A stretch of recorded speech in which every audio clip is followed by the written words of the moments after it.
चलिए दोस्तों, स्वागत है आप सभी का वर्ल्ड अफेयर चैनल पर। स्टार्ट करते हैं अपने आज के करंट अफेयर डेली बेसिस पे। यहाँ पर आप पढ़ सकते हैं quick point, organiser, special day, MCQ day, news of the day and PIQs. आप मेरा टेलीग्राम चैनल ज्वाइन करिए, थोड़ा आप मुझसे कनेक्ट हो सके। अमन सर वाईफाई स्टडी सर्च करिए, ज्वाइन करिए। और ये आपके लिए अपॉर्चुनिटी, इसका लिंक मैंने कमेंट बॉक्स पे डलवाया है। अगर आप कोई भी कोर्स ले रहे हैं 1 साल और उससे ऊपर का, तो उसमें आपको 6 मंथ एक्स्ट्रा मिलने वाले हैं इस लाइव अमन कोड पे, और डिस्काउंट्स भी मिलेंगे और ये एक्स्ट्रा मंथ भी मिलेंगे। ये अपॉर्चुनिटी थोड़े समय के लिए, utilise it. Link description box में दे रखा है, आज ही इसे ज्वाइन करें। चलिए आज के दिन की शुरुआत करते हैं। आज है 1 मार्च, वर्ल्ड सिविल डिफेंस डे आज के दिन ऑब्जर्व किया जाता है। देखिए, आप सभी जानते हैं कि सिविल प्रोटेक्शन में जो है बहुत से लोगों ने अपने एफर्ट, सेक्रीफाइस और बहुत सारी सर्विसेज दी हैं। एग्जाम्पल के तौर पे डिजास्टर के समय में सिविल डिफेंस बहुत काम आता है, तो इन सभी को रिकॉग्नाइज के लिए इस दिन को ऑब्जर्व किया जाता है। बेसिकली इसे स्टार्ट किया गया था इंटरनेशनल सिविल डिफेंस ऑर्गेनाइजेशन के द्वारा 1990 में, और आज के समय में देखा जाए तो इंटरनेशनल सिविल डिफेंस ऑर्गेनाइजेशन के अंडर जो है 59 मेंबर स्टेट है जो कि अपने ट्रेनिंग जो प्रोग्राम है कंडक्ट करते हैं कि ह्यूमन रिसोर्स को सिविल डिफेंस कैडर्स में किस तरीके से बदला जा सके और लोगों के लिए उसको यूजफुल तरीके से देखा जा सके। पहला क्वेश्चन आप सभी के सामने देखिए, हाल फिलहाल में एक इंडेक्स आया है, इंटरनेशनल इंटेलेक्चुअल प्रॉपर्टी इंडेक्स 2022। इसमें इंडिया का रैंक क्या है? तो इंडिया का रैंक क्या है? 48th रैंक है, और ये थोड़ा सा इम्प्रूवमेंट है इंडिया की रैंक में। देखिए, पहले जो इंडिया का आईपी स्कोर था परसेंटेज के हिसाब से 38.4% था, और अभी ये 38.6% हो चुका है। तो ये एक इम्प्रूवमेंट है, और रैंक इस समय अगर देखा जाए तो 55 कंट्रीज़ में अगर कंपेयर किया जाए 43 रैंक है इंटेलेक्चुअल प्रॉपर्टी में। और ये किसके द्वारा दिया जाता है? यूएस चैम्बर ऑफ कॉमर्स के द्वारा ये इंडेक्स लाया जाता है। और देखिए, इसका इम्प्रूवमेंट का कारण क्या है कि जो इंडिया में पार्लियामेंट्री जो स्टैंडिंग कमेटी है उनके द्वारा रिलीज़ किया गया था इंटेलेक्चुअल प्रॉपर्टी राइट रिजाइम, और उसको अडोप्ट किया है। तो इस वजह से हमारे भारत में भी आईपी एनवायरनमेंट में थोड़ी बहुत जो है बदलाव आ रहे हैं।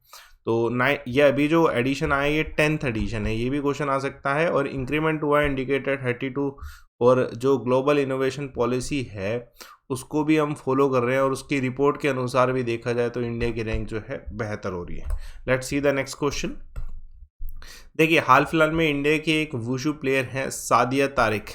इनको कौन सा मेडल मिला है? अभी मॉस्को वुशु जो स्टार चैंपियनशिप हुई थी उसमें गोल्ड मेडल मिला है ना, ठीक है। तो ये जम्मू कश्मीर से बिलोंग करती है। ये एक मेजर अचीवमेंट है प्लेयर सादिया तारिक के लिए, जो कि गोल्ड मेडल जीती हैं जूनियर टूर्नामेंट जो अभी मॉस्को में हुआ है। तो एक तरीके से स्टार प्लेयर हैं। 15 इनकी एज है, बिलोंगिंग टू श्रीनगर एग्जैक्टली। और उसके अलावा ये दो जो है भारत में भी इवेंट जीत चुकी हैं, गोल्ड मतलब 2 बार और इससे पहले जीत चुकी हैं, ठीक है। वो गोल्ड जीते गए थे। पहला 20th junior national wushu championship होता लवली प्रोफेशनल यूनिवर्सिटी जालंधर में। उसके अलावा एक और गोल्ड जीती हैं जम्मू कश्मीर से, ठीक है, बिलोंग करते हैं। मेडल टैली अगर देखा जाए। चलिए देखिए नेक्स्ट क्वेश्चन एक और आप सभी के सामने। हाल फिलहाल में स्टैंडर्ड चार्टर्ड जो है उन्होंने टाई अप किया है कौन से इसमें से प्लेटफॉर्म के साथ, फॉर सो डैट कि जो एयरलाइन इंडस्ट्री की पेमेंट्स हैं वो इजी हो पाए। तो ये इंटरनेशनल एयर ट्रांसपोर्ट एसोसिएशन के साथ टाई अप किया है, और इंडिया का जो IATA पे है इंडिया के लिए इसे लॉन्च किया गया है। तो इम्पोर्टेंट है। ग्लोबल बैंकिंग ग्रुप है स्टैंडर्ड चार्टर, इन्होंने पार्टनरशिप किया है किसके साथ? International air transport association, so that कि इंडिया की एयर इंडस्ट्री की जो पेमेंट्स हैं वो इजी हो सके, मतलब उसको हम UPI से लेवरेज करा सकें, यूनिफाइड पेमेंट इंटरफेस से। रियल टाइम पेमेंट स्कीम्स जो है ये ओपन कर देगा, और एयरलाइन टिकट्स और बाकी सर्विसेज जो है उनको आसानी से किया जा सकता है ना। तो एक तरीके से सिंप्लीफाइड सर्विसेज हैं। ऐसी सर्विसेज इस समय यूरोपियन कंट्रीज़ में बहुत ज़्यादा दी जा रही है, इंडिया भी इसे फॉलो करेगा। तो डैट की स्ट्रीमलाइन कलेक्शन जो है, सेटलमेंट जो एयरलाइन में जितनी भी पेमेंट्स होती हैं उन सबको ईजी किया जा सके। ई-कॉमर्स सोल्यूशन में भी ये बेनिफिशियल रहने वाला है। Let's see the next question. Recently कौन सी स्टेट है जहां पर फर्स्ट फेज की वोटिंग स्टार्ट हुई है? असेंबली 5 स्टेट में असेंबली इलेक्शन हो रहे हैं, तो इस स्टेट में भी अब स्टार्ट हो रहा है फर्स्ट फेज, तो मणिपुर में। तो मणिपुर में ये फर्स्ट फेज ऑफ इलेक्शन जो है स्टार्ट हो रहे हैं। इसमें देखिए एग्जैक्टली मणिपुर में 2 फेज में ही इलेक्शन कंप्लीट हो जाएंगे। अभी जो फर्स्ट फेज है उसमें 38 सीट्स पे जो है इलेक्शन होंगे 6 डिस्ट्रिक्ट से। वो 6 डिस्ट्रिक्ट कौन कौन से? इम्फाल ईस्ट है, और वेस्ट है, विष्णुपुर है, पेजवाल है और दिस वन। तो ये कुछ डिस्ट्रिक्ट्स हैं जहाँ से 38 सीट्स पर जो है कंपटीशन जो इलेक्शन होने वाला है असेंबली पोल्स। और प्रधानमंत्री नरेंद्र मोदी जी के द्वारा भी मोटिवेट किया गया लोगों को कि ज़्यादा से ज़्यादा वोटिंग हो, ज़्यादा से ज़्यादा यूथ जो है अपना टाइम निकाल के वोटिंग एक्सरसाइज में जो है कम एफर्ट लगाएं, क्योंकि अगर देखा जाए तो फर्स्ट फेज़ में 12 लाख जो है के अराउंड वोटर्स हैं, जिसमें से 5 लाख के अराउंड जो है मेल है और 6 लाख के अराउंड जो है फीमेल है, सम जो ट्रांसजेंडर है वो भी। चलिए लेट्स सी द नेक्स्ट। देखिए गवर्नमेंट ने रेस किया है कंपनसेशन किनके लिए, मतलब कि अगर कोई व्यक्ति जो है हिट और रन एक्सीडेंट में जिसकी डेथ होती है तो उनके लिए कंपनसेशन को इंक्रीज़ किया गया है। तो वो कितना किया गया, 2 लाख। देखिए इससे पहले जो कंपनसेशन था वो 25,000 था, मतलब आप देख सकते हैं 8 फोल्ड इंक्रीज़ है गवर्नमेंट ऑफ इंडिया के द्वारा कंपनसेशन की अगर बात करी जाए हिट एंड रन जिसमें अगर व्यक्ति की मृत्यु हो जाती है। उसके अलावा जो है अगर किसी तरीके की सिर्फ इंजरी होती है तो उसमें भी चेंज लाया गया। पहले 12,500 रुपये था, जिसको अब जो है गवर्नमेंट ऑफ इंडिया ने 50,000 कर दिया है। तो ये एक तरीके से गवर्नमेंट ने जो है मोटर व्हीकल एक्सीडेंट फंड के अंडर इसे रखा गया है। और एक और चीज़ जो है इसमें फिक्स कर दी गई है कि application of compensation, release of payment, ये सब जो है टाइम बाउंड होगा कि एक पर्टिकुलर टाइम जोन में इसे करना ही पड़ेगा। तो ये स्कीम लाई गई है compensation to victim of hit and run motor accident scheme 2022, इसके तहत जो है ये सब चीज़ें अपडेट की जा रही। Let's see the next question. External affair minister ने हाल फिलहाल में कौन से देशों के एम्बेसडर्स से कांटेक्ट किया है, तो डेफिनेटली रशिया और यूक्रेन क्राइसिस है, तो इन दोनों से ही किया। और ये इस बार जो मेन पर्पस है वो ये है कि इंडिया के जितने भी यूथ वहाँ पर फंसे हुए हैं उन सभी के ऊपर जो है डिस्कशन करना। तो इसलिए एक्सटर्नल अफेयर्स ने जो बोथ एम्बेसडर जो रशिया यूक्रेन के उन सभी से कन्वे किया है कि इंडियन सिटीजन्स की सेफ्टी और सिक्योरिटी के लिए आप कुछ करें वहाँ पे। और इंडिया के जो फॉरेन सेक्रेटरी हर्षवर्धन श्रृंगला हैं उनके द्वारा ठीक है बहुत सारे बातें की गई। ऑपरेशन गंगा आप सभी जानते चल रहा है, जिसके तहत इंडियन सिटीजन्स को फ्लो करके रोमानिया और हंगरी लेके जाया जा रहा है, जहाँ से वो इंडिया की तरफ इंडिया के लिए इवैक्यूएट किए जा सकते हैं। तो इन सब चीज़ों पे ही काम किया जा रहा है। Let's see the next question, बहुत इंपॉर्टेंट। यूरोप कनाडा जो है इन्होंने अपने एयर स्पेस जो है क्लोज कर दिए, कौन से देश की एयरलाइंस के लिए?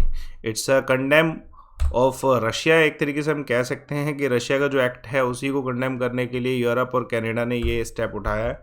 यूरोप और कनाडा में जो एग्जैक्टली यूरोपियन कमीशन है उनके प्रेसिडेंट उर्सुला वॉन डेर के द्वारा ये कहा गया कि यूरोपियन यूनियन जो है एयर स्पेस जो है रशियन जो जेट्स हैं या फिर रशियन के जो प्राइवेट जेट्स हैं उन सभी के लिए भी क्रॉस कर रहा है, ठीक है, कि यहाँ पे ये फ्लाई नहीं कर सकते हैं। उसके अलावा कनाडा का भी सेम स्टेटमेंट है कि कनाडा के द्वारा भी सेम स्टेटमेंट कहा गया है, लेकिन कंडेम करने का आप देख सकते हो कनाडा के जो ट्रांसपोर्ट मिनिस्टर है उमर अल्बारा, उन्होंने ये कहा है कि अगर एक ऐसा नेशन जो कि जो है लोगों के लिए मतलब अपने नेबर कंट्री पे ठीक है बिना बात के स्ट्राइक कर रहा है, वैसे बात तो है कुछ इसी वजह से स्ट्राइक हुई है, लेकिन कंडेम किया जा रहा है यूरोपियन वर्ल्ड के द्वारा और कह सकते हैं वेस्टर्न वर्ल्ड के द्वारा, है ना। तो इससे वैसे भी रशिया को नुकसान तो होगा ही, रशिया को वैसे ही बहुत नुकसान हो रहा है फाइनेंशियल तौर पर अगर देखा जाए। Let's see the next question. देखिए एक्सपोर्ट गुआवा का जो है इंक्रीज हुआ है 260%। कब से लेके कौन से साल से? 2013 से लेके अभी तक का देखा जाए तो export of guava has increase to 260% since 2013। इसकी जो यूएसडी वैल्यू है जो कि 2013 में 0.58 मिलियन थी, जो कि आज के समय 21-22 में देखा जाए 2.09 मिलियन यूएसडी है। सेम ऐसा जो एक्सपोर्ट ऑफ कर्ड योगार्ट है और जो पनीर इंडियन कोटेज चीज़ है इसमें भी ट्रिमेंडस इंक्रीज हुआ है 200% का। अगर 2013 का कंपैरिजन किया जाए 10 मिलियन था और अभी का कंपैरिजन किया जाए 30 मिलियन। सेम ऐसा ही कंपैरिजन हम फ्रेश फ्रूट्स में कर सकते हैं। भारत का जो 82% जो फ्रूट है ये कंट्रीज़ जो है इंपोर्ट करती हैं, 10 कंट्रीज़, जिसमें एग्जांपल के तौर पे बांग्लादेश सबसे पहले, ठीक है, सबसे ज़्यादा इंपोर्ट करता है इंडिया का फ्रूट, क्योंकि फ्रूट यूए, उसके बाद फिर यूके, फिर Nepal, Iran, Russia, Saudi Arabia, ये सब कंट्री, मतलब हम कह सकते हैं कि हमारा जो फ्रूट है ये बहुत ज़्यादा एक्सपोर्ट किया जा रहा है अदर कंट्रीज़ में। Let's see the next question. Recently 550 जो सिटीजन साइंटिस्ट जो हैं इन्होंने ये अपने भारत वापिस आए हैं to pursue the research in biotechnology. तो कौन से देश में? तो डेफिनेटली भारत में ही वापिस आए हैं। देखिए इंडिया ने क्या किया है, इंडिया ने एक फेलोशिप स्कीम स्टार्ट करी है, रामलिंगम स्वामी री एंट्री फेलोशिप। एक प्रेस्टिजियस फेलोशिप है जिसमें जितने भी बायोलॉजिस्ट ऑल ओवर वर्ल्ड जो काम कर रहे हैं इंडियन, वो इंडिया में वापस आके जो है होमलैंड में परस्यू कर सकते हैं अपना करियर रिसर्च की फील्ड में। तो इसी में 550 साइंटिस्ट जो हैं इंडिया की इस फेलोशिप पे पूरा ट्रस्ट करके रिटर्न कर चुके हैं, और डिपार्टमेंट ऑफ बायोटेक्नोलॉजी के द्वारा इसकी शुरुआत की गई थी 2006 में। और अब इसका एम क्या है कि जितने भी साइंटिस्ट वर्किंग अब्रोड हैं उन सभी को भारत वापस लाया जाए। तो ये अभी 36 फाउंडेशन डे था जो डिपार्टमेंट ऑफ बायोटेक्नोलॉजी का, उसी में जो है कुछ अनाउंसमेंट किए हैं डॉक्टर जितेंद्र सिंह जी के द्वारा, जो साइंस एंड टेक्नोलॉजी मिनिस्टर हैं, उनके द्वारा जो है अप्रोच किया गया है कि जितने भी इंडियन साइंटिस्ट अब्रोड हैं वो वापस आएँ, जिसमें से 550 में से 300 को तो हमारे भारत के इंस्टीट्यूट्स में एब्जॉर्ब भी कर लिया गया है। एक तरीके से मिनिस्ट्री की न्यू गाइडलाइंस है, new guideline for ease of doing science towards less government more governance. इसके अंतर्गत जो है इस पूरे फेलोशिप प्रोग्राम को लाया गया। सूरजकुंड मेला होने वाला है कब से लेके कब तक, तो 20 मार्च से लेके 4 मार्च। प्रसिद्ध है, क्वेश्चन 100% आता है। 35 सूरजकुंड इंटरनेशनल क्राफ्ट मेला हो रहा है, रीशेड्यूल किया गया और अब 20 मार्च से 4 अप्रैल के बीच में होगा। इस बार जो स्टेट है जम्मू एंड कश्मीर है, जो कि 3 स्टेट रखी गई इस साल की, और इसमें रजिस्ट्रेशंस भी स्टार्ट हो चुके हैं हर एक जो है कल्चर टेक्सटाइल इन सब के लिए। और अराउंड 20 कंट्रीज़ जो हैं साउथ एशिया, अफ्रीका, यूरोप से जो पार्टिसिपेट करती हैं। इट्स अ ह्यूज, जो हरियाणा टूरिज्म डिपार्टमेंट है उसके द्वारा इसे ऑर्गेनाइज किया जाता है। और जम्मू कश्मीर का इस पर ही थीम स्टेट है, तो जम्मू कश्मीर का जो डिफरेंट फोक आर्ट डांस है इन सभी को दर्शाया जाएगा।